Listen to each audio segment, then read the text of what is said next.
I'm Nicole, and this is my story.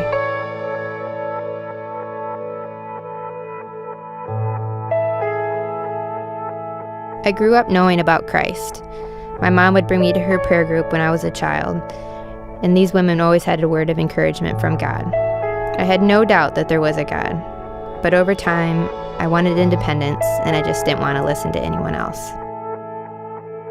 I went to college, and I finally broke free.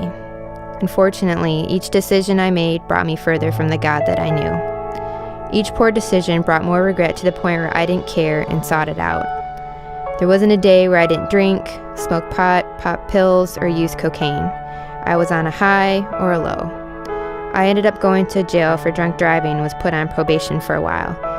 And after the judge realized I was a good student and heavily involved in school, he asked what the hell I was doing there. And I didn't have a good answer.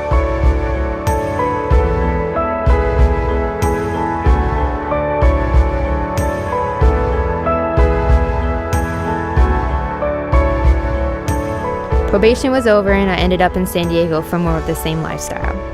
In my heart, I wanted more from life, but I just didn't know how to get there. My family always reminded me to pray for God's will to be done. And after binging all night on God only knows what, I went to the ocean and just broke down.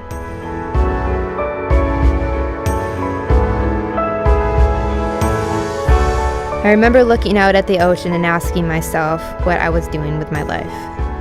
For so long, I intentionally chose the wrong thing. I didn't want to run every life decision past someone I couldn't even see.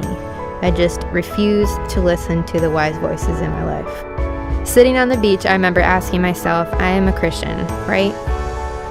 That day, he reassured me that I was.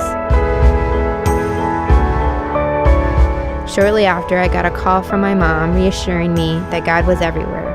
God had authority, and God was all-knowing. He knew what I was up to, he knew what was in my heart, and he knew that I had faith. That day, I listened to the voice that I was running from for years. Instead of giving myself to addictions and guilt, I gave myself to God and what he wanted for my life. A seed was planted when I was young, and even though I went prodigal for a while, I now live for him. I've been blessed with a beautiful family of 5. And I also went on my first mission trip to Uganda and got to share my testimony with all the women there. Instead of hiding the fact that I believe in God and have faith, as a photographer, I even share my heart with my clients. I still have struggles, and life is far from perfect, but now I choose to listen.